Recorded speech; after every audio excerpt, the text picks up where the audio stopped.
안녕하세요. 생각그레이드입니다. 오늘은 콘텐츠를 블록체인으로 사고 파는 웹 3.0 시대에 대한 기사를 같이 보려고 합니다. 이 글은 조선일보 장태영 기자가 쓴 글인데요. 지금이 가상화폐 겨울이라지만 기업을 인수하고 블록체인 사업을 키우기에 오히려 좋은 때입니다. 바이낸스도 올 들어 매주 한두 건씩 블록체인 기업 인수와 투자를 이어오고 있습니다. 프랑스 파리에서 만난 세계 최대 가상화폐 거래소의 바이낸스의 자오 창펑 창업자는 최근 가상화폐 하락세에 대해 별로 개의치 않는다고 말했습니다. 그는 사흘 일정으로 현지에서 열린 바이낸스 블록체인 위크에 참석했습니다. 자오 창업자는 이전 사례를 보면 1년 정도는 가상화폐 가격이 하락했다가 3년은 가격이 오르는 패턴을 보였다며 내 자산 99.9%가 가상화폐이지만 떨어진 가격에 신경을 안 쓴다고 했습니다. 블룸버그에 따르면 자오 창업자는 지난 2월 자산 가치가 960억 달러까지 치솟으며 아시아계 최고 부자 자리에 올랐습니다. 창업 5년차 스타트업 창업자가 수십 년간 부를 쌓아온 아시아 재벌가들을 모두 제친 것입니다. 이후 가상화폐 침체기가 시작되면서 현재 그의 자산 가격은 346억 달러로 쪼그라든 상태입니다. 그는 2014년 개당 600달러에 산 비트코인을 아직 팔지 않았고 앞으로도 안 팔 것이라고 하였습니다. 자오 창업자는 1980년대 후반 중국에서 교수였던 아버지가 정치적 이유로 추방되면서 가족과 함께 밴쿠버로 이민가 정착한 중국계 캐나다인입니다.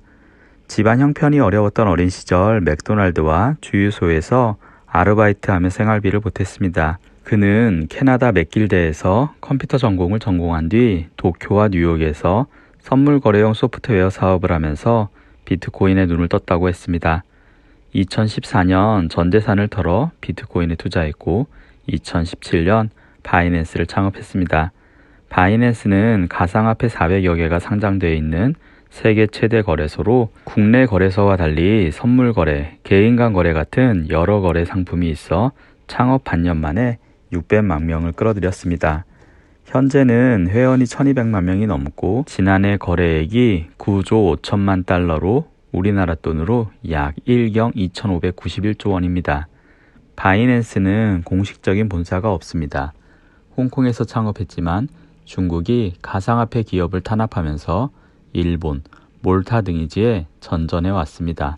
최근 각국이 화폐의 법적 지위를 인정하려면 움직임이 일면서 두바이와 파리가 바이낸스 본사를 유치하려고 공을 들이고 있습니다. 자오 창업자는 두바이, 파리를 오가며 생활하고 있다며 두 도시는 가상화폐 사업을 하기에 최적의 조건을 가진 곳이라고 했습니다. 그는 한국 시장에 재진출할 방법을 찾고 있다고 했습니다.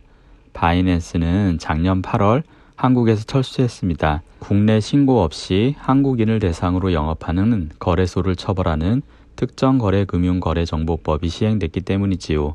그는 가상화폐 시장에서 한국이 매우 중요한 시장이라며 한국 인구의 20%에서 30%가 가상화폐 거래를 하고 있는데 이만큼 활발할 곳이 없다고 말했습니다. 그는 한국에서 다시 사업을 하기 위해 최근 부산시와 업무 협약을 맺었다고 말했습니다. 이번 바이낸스 블록체인 위크에는 블록체인 사업가로 변신한 전 테니스 스타 샤라포바 등 전 세계 가상화폐 산업 종사자 5천여 명이 모여 웹 3.0과 NFT가 만들어낼 미래 인터넷을 논의했습니다. 웹 3.0은 사용자가 읽기만 가능했던 웹 1.0과 읽기 쓰기가 가능했던 웹 2.0에 이어 소유의 개념까지 추가한 블록체인 업계의 새 화두입니다. 웹 3.0 시대엔 사용자 모두가 각자의 콘텐츠에 대한 소유권을 갖고 수익도 거둘 수 있는 것이 특징입니다. 사용자들이 생성한 데이터를 구글, 네이버 같은 플랫폼 기업이 소유해 이윤을 배분받기 어려운 웹 2.0 시대와는 다른 것입니다. 웹 3.0을 두고 미래 인터넷을 좌우할 신개념이란 평가부터 비현실적이라는 비판까지 다양한 견해가 존재합니다. 자오 창업자는 그러나 웹 3.0은 블록체인 그 자체로 우리가 거래하고 결제하는 방식을 완전히 바꿀 것이라며 프랑스에서 한국에 있는 할머니에게 1센트보다 적은 수수료로 돈을 보내거나 예술가가 자신의 작품을 전 세계 관객에게 팔 수 있도록 해주는 기술이라고 하였습니다. 이용자 개개인이 각각 서버가 돼 정보를 교환하고 콘텐츠를 사고 파는 인터넷 생태계를 말합니다. PC 통신처럼 게시판을 통해 알리는 방식이 웹 1.0, 구글, 네이버 같은 플랫폼을 통해 이용하는 인터넷이 웹 2.0입니다. 웹 3.0을 구현하기 위해서는 개개인을 이루어주는 블록체인과 콘텐츠와 정보를 거래하기 위한 가상화폐 시스템 도입이 필수로 여겨집니다. 오늘은 세계 최대 가상화폐 거래소 바이낸스의 자오 창펑의 인터뷰 기사를 같이 살펴보았는데요. 이 영상을 통해 여러분의 생각도 업그레이드 되었길 바랍니다. 이상으로 생각그레이드였습니다. 감사합니다.